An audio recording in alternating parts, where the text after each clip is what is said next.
L'automobile est désormais un véritable ordinateur sur roues, mais quel logiciel pour faire fonctionner la voiture du futur ? On va en parler avec Éric Fantin de Software République. La voiture, elle fait partie maintenant d'un écosystème dans le monde de la mobilité. C'est du software qui peut être donc on-board ou off-board. Avez-vous peur des robots ? C'est le cas de la majorité des Français, selon un sondage. Mais pourquoi donc ? On va en parler cette semaine avec l'économiste Erwan Tison. Ce qui apparaît, c'est plus une perte de pouvoir au détriment justement de la machine. On a plus peur de l'effet Wall-E que de l'effet Terminator. Alors vous êtes plutôt Wall-E ou Terminator ? On en parlera tout à l'heure. Ce n'est pas tout, cette semaine également, on va parler d'une innovation française pour prédire la pluie et les inondations avec une grande précision grâce à l'intelligence artificielle. On parlera également des lunettes connectées de Facebook et de WhatsApp qui ne seraient peut-être pas aussi secrets qu'on le croyait. Voilà, c'est Monde Numérique, numéro 13, l'émission qui vous parle du numérique qui vous concerne. Je suis Jérôme Colomba, journaliste spécialiste des technologies, bienvenue. Et tout d'abord, merci à Gottliebto, Alex André, Dom6 et Monculte. Oui, certains ont du talent pour trouver des pseudos originaux.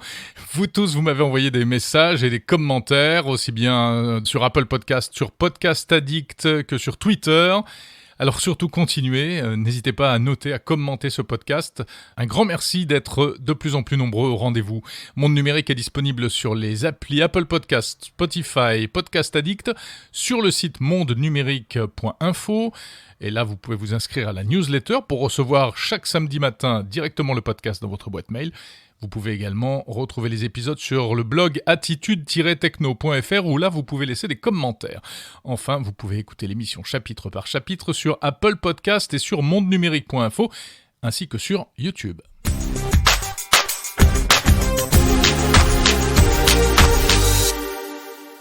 Des lunettes de soleil qui permettent d'écouter de la musique grâce à des petits haut-parleurs dans les branches, d'écouter des podcasts aussi bien sûr, et de filmer, de prendre des photos. C'est ce que Facebook a présenté cette semaine, son nouveau joujou, donc des lunettes connectées. Pourquoi Facebook ? Eh bien parce que, en fait, la firme de Mark Zuckerberg a passé un partenariat avec Essilor-Luxottica, qui est la maison mère de Ray-Ban, la grande marque de lunettes. Résultat donc, des lunettes plutôt élégantes, il faut bien l'avouer, 4 modèles, avec des petits écouteurs dans les branches. Ça fait penser aux lunettes Frames de Bose, mais ce qu'il y a en plus, là, c'est une caméra, une double caméra en fait, 5 mégapixels, qui permet de photographier, de filmer tout ce qu'il y a autour de vous, sans sortir votre smartphone, et ensuite de partager les images sur les réseaux sociaux et bien sûr en priorité sur Facebook et Instagram. Alors je les ai pas encore testés, mais ce sera sans doute le cas très rapidement, je vous en parlerai peut-être plus en détail. Ce qu'on aperçoit d'ores et déjà, c'est qu'en termes de design, on a quand même fait un progrès parce que l'aspect technologique est véritablement très bien intégré dans ces lunettes. Et puis au-delà de l'aspect gadget, eh bien on peut dire qu'il y a une démarche qui est pas inintéressante, et Mark Zuckerberg a mouillé la chemise, si on peut dire, pour faire la promotion de ces lunettes. D'abord au sens propre, puisqu'on l'a vu dans des vidéos en train de faire du kayak, enfin du canoë et du ski nautique pour faire la promotion des lunettes, mais surtout parce qu'il explique que bien ça s'inscrit en fait un peu dans son concept de métaverse, ce mélange entre monde réel et monde virtuel. Selon lui, les lunettes peuvent jouer un grand rôle dans cette convergence entre monde numérique et monde physique. We've believed for a long time that glasses are going to be an important part of building the next computing platform and unlocking a whole new set of experiences for people.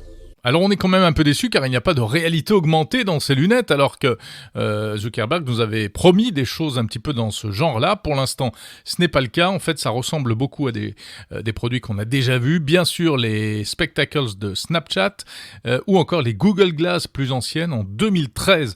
Et donc on peut se demander légitimement quel sera le succès de ces lunettes connectées Facebook puisque aussi bien pour les Google Glass que pour les Spectacles, ça n'a franchement pas été un raz-de-marée.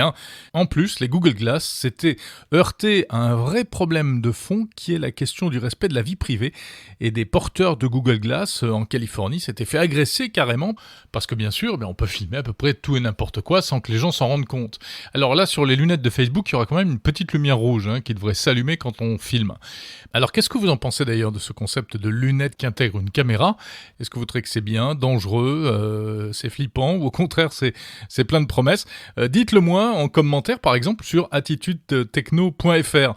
Et puis si vous voulez en savoir plus sur ces Ray-Ban Stories, c'est le nom de ces lunettes, je vous mets le lien évidemment dans la description de ce podcast.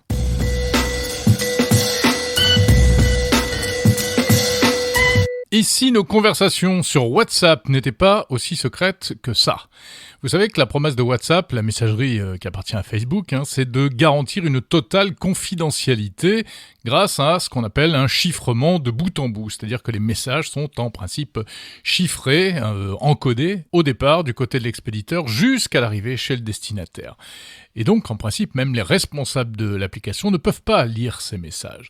Sauf que, patatras, selon une enquête publiée par un site américain de journalisme d'investigation qui s'appelle ProPublica, ce ne serait pas vrai du tout. Et oui, des modérateurs travaillant pour WhatsApp auraient en réalité la possibilité d'intercepter ces messages. Alors, ça ne veut pas dire que les employés de WhatsApp passent leur temps à espionner les utilisateurs. Ça ne concernerait que certains messages, les messages signalés. C'est-à-dire que si quelqu'un signale des messages qui lui semblent anormaux, des propos ou des images pédophiles ou des propos liés au cyberharcèlement, etc., dans ce cas, des modérateurs de WhatsApp auraient la possibilité de vérifier et éventuellement d'avertir les autorités. Comment ça se passe exactement ? Selon ProPublica, si un utilisateur est signalé par un autre à cause de messages douteux, WhatsApp reçoit alors les 5 derniers messages qu'il a envoyés, que ce soit de l'écrit, de l'oral, ou des images, photos ou vidéos. Ces messages sont alors déchiffrés, ils deviennent lisibles, ils sont analysés par une intelligence artificielle pour détecter s'il y a effectivement un problème, parce que c'est pour éviter que n'importe qui ne signale n'importe quoi pour un oui, pour un non. Et s'il y a un problème, alors les messages sont analysés par des modérateurs humains qui, eux, prennent la décision finale. Alors voilà, il y a 2 façons de voir les choses, finalement, face à cette histoire. Soit le verre à moitié vide, soit le verre à moitié plein. À moitié plein, on peut se dire que ça ne concerne donc que certains messages et que le but, c'est de protéger des victimes.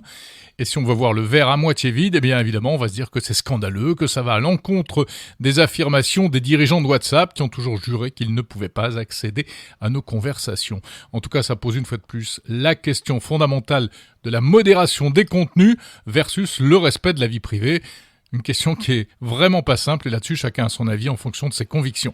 Si vous voulez y réfléchir, je vous mets en description le lien vers l'enquête en anglais de ProPublica.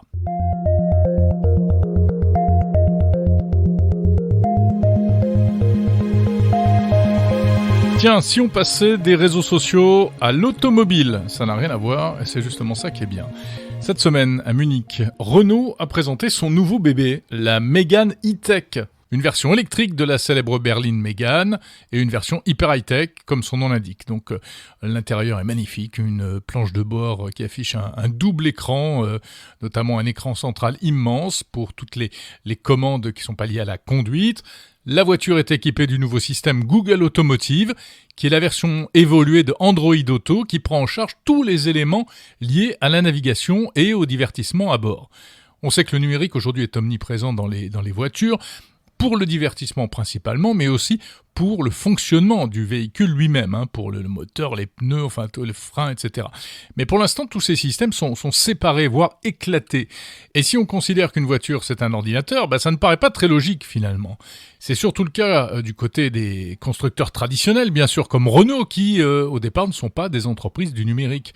Mais tout cela est en train de changer, et justement, pour préparer, on va dire, la voiture du futur, Renault a créé une nouvelle entité qui s'appelle Software République, qui est chargée de réfléchir et de préparer la future plateforme logicielle automobile.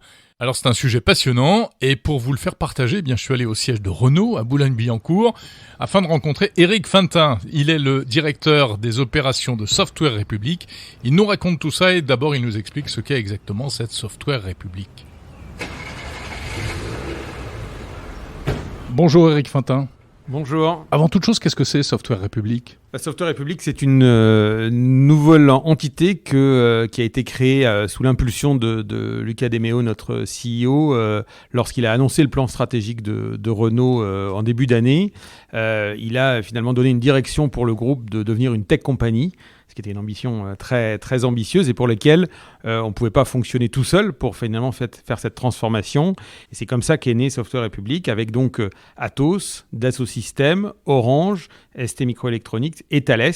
On est 6 grands groupes du CAC 40 associés pour, générer des projets et créer un écosystème autour du software en Europe, puisque si on observe, il y a des écosystèmes qui se créent en Chine, il y a des écosystèmes qui se créent aux États-Unis, et nous aussi en Europe, on a envie d'avoir une forme de souveraineté autour de ces thèmes-là. Alors c'est pour ça qu'on retrouve par exemple chez vous Luc Julia, le français Luc Julia, un grand ponte on va dire de l'intelligence artificielle. Mais malgré tout, software et industrie automobile, ce sont deux termes qu'on n'avait pas forcément l'habitude de voir ensemble. La voiture de demain, ce sera avant tout du software ? Pas avant tout, puisque je dirais une voiture, ça restera un objet extrêmement complexe avec plein de dimensions aussi bien techniques, émotionnelles. Mais dans toutes ces dimensions, finalement, le software va jouer de plus en plus de rôles, à la fois dans tout le aspects de divertissement, dans toute l'aide à la conduite, et puis aussi parce qu'avec les motorisations électriques, il y a beaucoup d'éléments de software à l'intérieur de la voiture et aussi à l'extérieur de la voiture. C'est-à-dire que la voiture, elle fait partie maintenant d'un écosystème. La voiture, elle peut être mise en autopartage, elle peut faire l'objet de prestations de VTC ou de taxi. Donc tout ça, c'est du software qui peut être donc on-board ou off-board. C'est quoi le défi que vous avez relevé aujourd'hui ? Je dirais qu'il y a un défi qui est autour de la voiture elle-même, l'intérieur de la voiture, avec un changement fondamental dans la conception de toute l'électronique de la voiture. On est aujourd'hui dans de l'intelligence électronique qui est délocalisée dans chacune de ces fonctions. Donc on a plein de petits calculateurs qui viennent faire fonctionner chacune de ces fonctions, le multimédia, le freinage, etc. Il y a combien de calculateurs aujourd'hui dans un véhicule ? Il y a plusieurs dizaines de calculateurs. On est quasiment entre 50 et 100 suivant les modèles. Donc c'est vraiment beaucoup. Et finalement, ça introduit une très grande complexité puisque ces calculateurs, ils doivent interagir entre eux. Et donc, on se déplace de plus en plus vers des architectures avec des calculateurs beaucoup plus intégrés. Est-ce qu'un constructeur comme Tesla a rebattu les cartes ? Et c'est ça qui, aujourd'hui, vous incite, vous, Renault, mais d'autres constructeurs traditionnels, à aller dans cette voie ? Oui, clairement, ils sont partis d'une feuille blanche et donc ils ont quelque part appliqué un nouveau schéma dans cette architecture de calculateur que je mentionnais, qui est un peu l'architecture cible. Donc oui, incontestablement, ces nouveaux entrants ont ouvert une nouvelle direction parce qu'ils n'avaient pas le poids de l'histoire et pas le voilà. Il faut un système d'exploitation finalement pour faire tourner tout le véhicule. On est d'accord. On va vers ça, oui. Le Linux ou le Windows de la voiture, quoi. Qu'on ne verra pas forcément. Dans cet esprit-là, mais franchement, c'est trop tôt pour de parler de la solution. Quand les accords entre Renault et Google ont été annoncés, ça a fait grincer des dents quand même, parce qu'on ne va pas un peu donner les clés du camion ou de la voiture aux GAFA là, en termes de data, etc. Ouais, enfin, je pense qu'il faut commencer par regarder très concrètement le nouveau système multimédia qu'on présente sur Mégane 100% électrique pour se rendre compte de la valeur ajoutée qu'ont ces systèmes. Donc la première chose par rapport à ça, c'est quand même l'expérience utilisateur et le fait qu'on a vraiment des fonctionnalités qui changent la vie du conducteur, encore en particulier sur un véhicule électrique où on a besoin beaucoup plus de ces interactions. Et puis après, dans le futur, on travaille effectivement sur des partenariats européens aussi. Donc voilà, c'est pas... On fait des choses avec Google aujourd'hui, on fera potentiellement des choses avec d'autres ensuite. Les choses sont ouvertes. Mais si c'est du Google, ça veut dire que je ne peux pas utiliser mon iPhone à l'intérieur ? Bien sûr que si. Apple CarPlay fonctionne. Par-dessus, en fait. Voilà, exactement. Comment est-ce qu'on peut conserver la souveraineté dont vous parliez au début en s'associant malgré tout avec tous ces gens-là, des géants du logiciel, etc. Moi, je pense que la dimension à laquelle on est le plus attaché, au-delà des grands groupes que j'ai cités tout à l'heure, c'est aussi l'écosystème de start-up.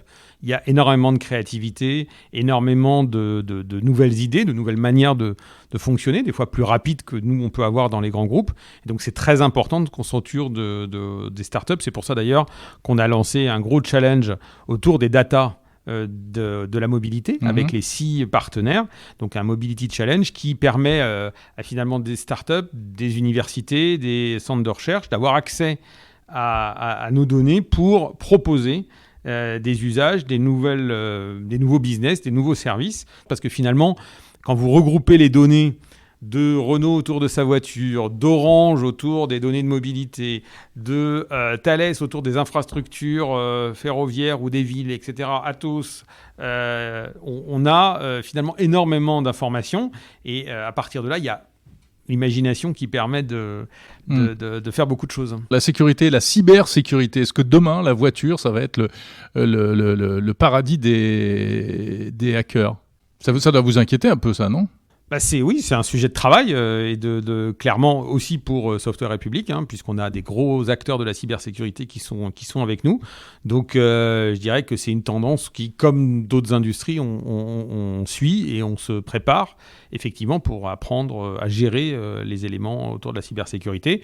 Je pense que là-dessus, il y a un cadre réglementaire qui a été fixé en Europe et qui donne déjà des directions très rassurantes pour le grand public, mais ça nécessite du travail et c'est un des champs de travail de Software République. Merci beaucoup, Eric Fantin. Merci à vous.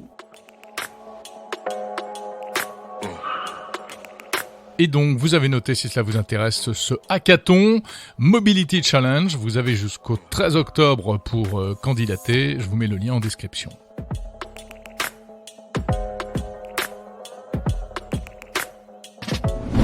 Avez-vous peur des robots ? Ou bien vous pensez qu'ils vont nous apporter plein de choses positives dans le futur ?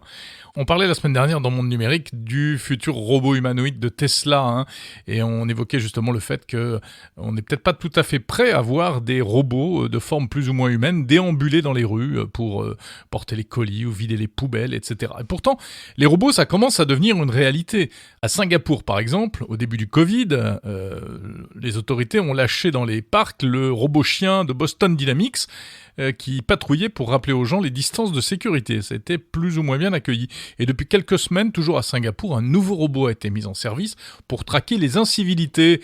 Il détecte par exemple les gens qui fument dans les endroits où ce n'est pas autorisé, il les rappelle à l'ordre. Alors c'est vrai que si on voit se multiplier ce genre de robots, ça ne va pas forcément nous les rendre très sympathiques. Et justement, l'Institut Odoxa a publié cette semaine un sondage très intéressant qui montre que les Français, ont majoritairement peur des robots. 55% d'entre eux se disent inquiets, contre 45% seulement qui sont enthousiastes. Si on rentre dans le détail de cette étude, on apprend que ceux qui sont les plus inquiets sont les femmes, les personnes les plus âgées et les ouvriers. Et à l'inverse, ceux qui sont les plus enthousiastes parmi les Français, ce sont les hommes, les 18-24 ans et les cadres. Bref, j'ai demandé son avis sur ce sondage à Erwan Tison, qui est économiste, membre de l'Institut Sapiens et auteur du livre « Les robots, mon emploi et moi », paru chez Ma Édition. Il nous dit ce qu'il en pense, Erwan Tison. Tout ce qui est nouveau fait toujours peur. Vous savez, c'est Max Weber qui avait défini ce concept de désenchantement du monde, le sociologue, dans son ouvrage Le savant et le politique. Il avait expliqué notamment que au moment où on avait introduit les premiers tramways dans les grandes villes, dans les centres métropolitains, les gens refusaient de monter dedans parce qu'ils ne savaient pas comment ça fonctionnait. Ils assimilaient en fait ce fonctionnement à de la magie. Et donc c'est pour ça que ce concept de désenchantement du monde est intéressant, parce que Max Weber explique que quand on explique toute l'ingénierie qu'il y a derrière le tramway, on démystifie en fait l'utilisation de ce nouveau moyen de transport, et donc du coup on crée une incitation à l'utiliser. Et aujourd'hui on se pose plus du tout la question de savoir comment un tramway ou un métro est alimenté. On n'imagine pas du tout que c'est de la sorcellerie derrière tout ça. Ce qui est intéressant de voir dans ce sondage-là, c'est que, contrairement à ce qu'on peut imaginer parfois, le syndrome un peu Terminator, le robot, effectivement, qui va pouvoir me tuer, qui va pouvoir prendre ma place, etc. C'est pas trop ce qui apparaît dans le sondage. Ce qui apparaît, c'est plus une perte de pouvoir au détriment, justement, de la machine. Que ce soit lié totalement presque à une forme de dépendance, que ce soit lié à une forme de perte d'emploi. Moi, ce que j'appelle dans mon ouvrage, c'est plus un problème, je pense. On a plus peur de l'effet Wall-E que de l'effet Terminator, c'est-à-dire on a peur de la dépendance ultime envers la machine. Vous savez, dans Wall-E, ce petit dessin animé de Pixar, où à la fin, en fait, on se rend compte que les humains ont dédié, ont externalisé toutes leurs fonctions auprès de robots. Ils sont même plus capables de parler en face à face avec un autre humain sans qu'il y ait un écran qui fasse intermédiaire. Je pense que c'est ça quelque part qui fait un petit peu peur aux Français, parce que on a d'une part effectivement Boston Dynamics, Tesla, Elon Musk qui font énormément de buzz.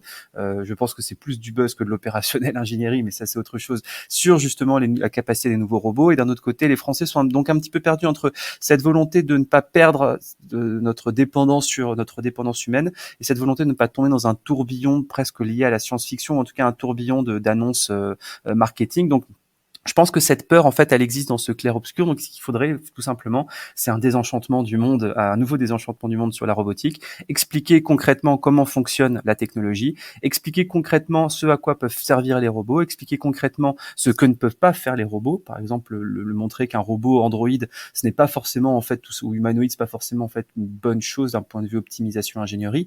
Je pense que tout ça peut être justement intéressant. Il y a un dernier point dans le sondage qui me permet de penser que les Français ont peut-être commencé ce côté désenchantement et ont un petit côté très utilitariste aussi derrière la robotique, c'est quand ils sont 64%, je crois, à espérer que la robotique puisse améliorer le bien-être et le quotidien des personnes handicapées.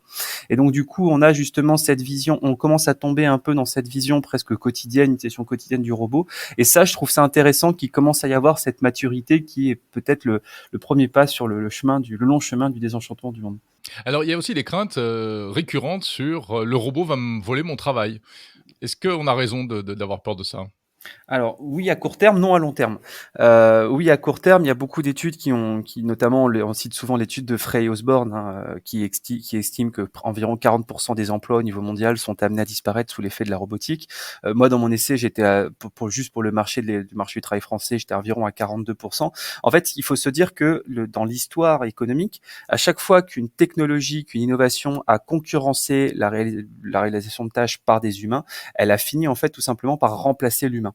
Ça a commencé par la première révolution industrielle, la mécanisation de l'agriculture, on va pas reparler de tout ça, mais à l'époque, on avait 60% des actifs qui travaillaient dans les champs.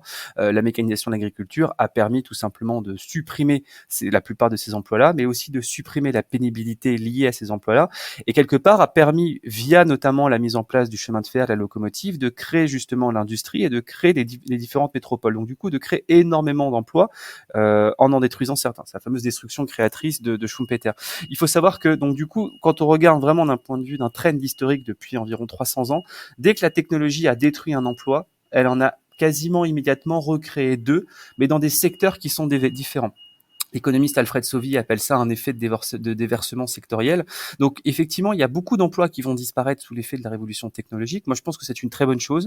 C'est une très bonne chose de se dire que les métiers de manutentionnaire, que les métiers de caissier, que des métiers qui sont extrêmement pénibles, les 5 métiers les plus pénibles selon la DARES sont des métiers qui sont fortement robotisables. Je pense que c'est une bonne chose de se dire que ces métiers-là vont disparaître et que d'autres métiers vont se créer. Après, la question du politique et la question du pouvoir économique, c'est de se dire comment je fais la jonction pour emmener les personnes qui occupent un emploi aujourd'hui fortement robotisable vers un emploi moins robotisable et un emploi plus pérenne. Là, la question de la formation apparaît dans cette équation. Voilà, l'économiste Erwan Tison, membre de l'Institut Sapiens, auteur du livre « Les robots, mon emploi et moi » chez Ma Édition.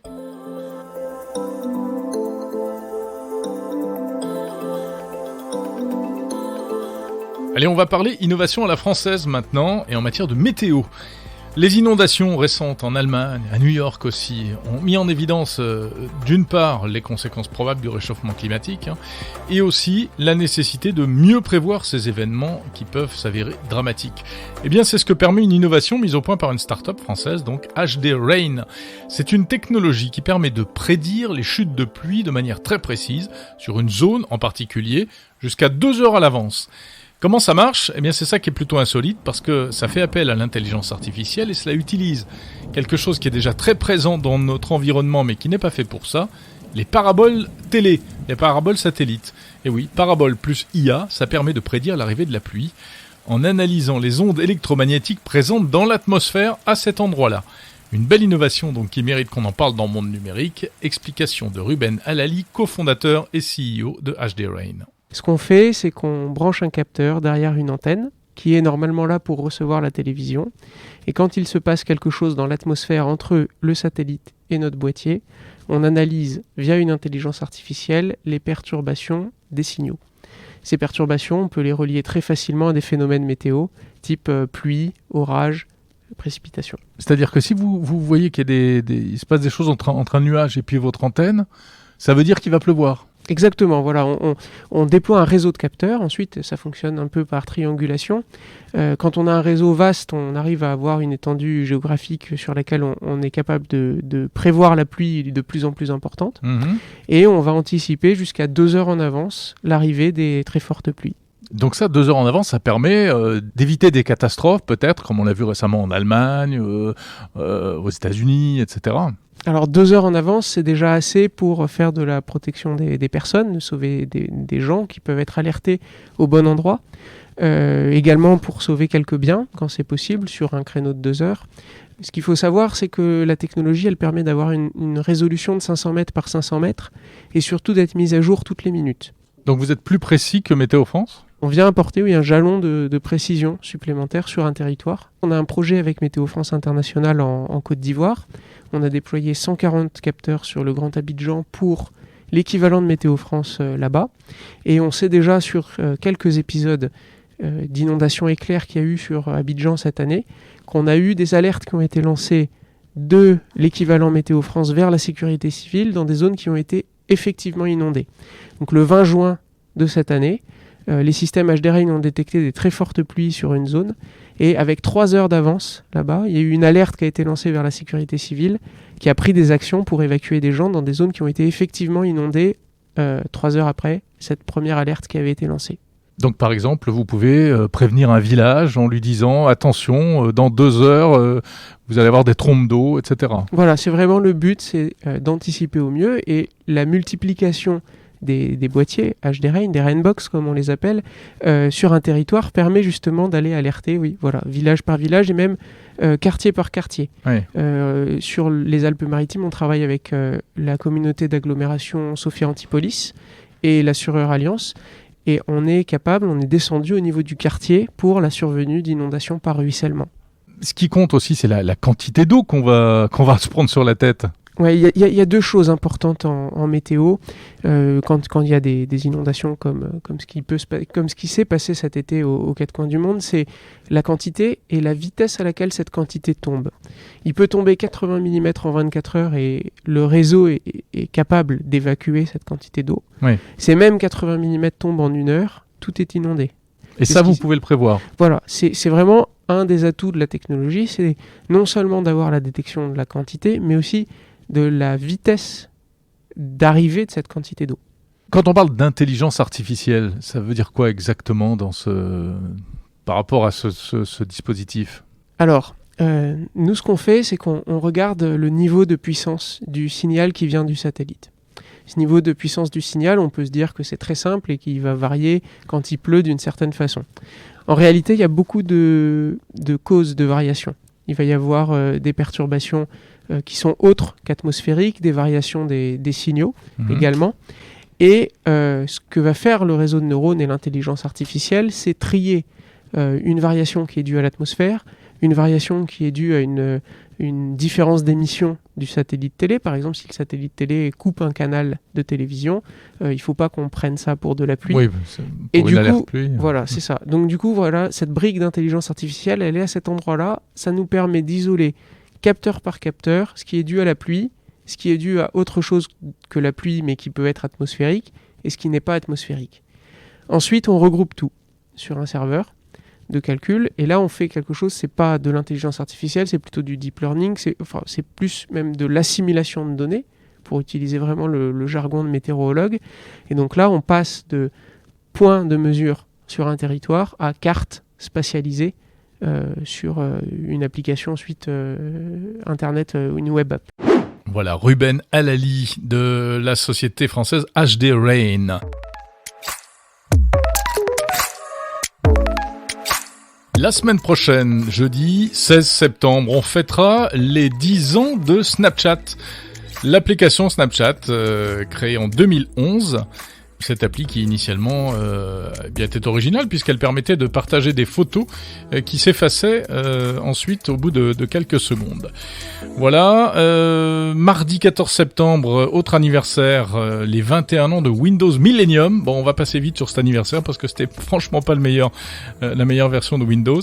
Et puis le 13 septembre, tiens, ça fera 36 ans que Steve Jobs a quitté Apple. Parce que oui, il était parti d'Apple suite à un différend pour ensuite revenir et sauver littéralement la société qui était en train de couler en fait. Si ça vous intéresse, si ça vous intrigue, si vous voulez en savoir plus sur ces anniversaires et sur bien d'autres, rendez-vous sur le site tech-time.fr.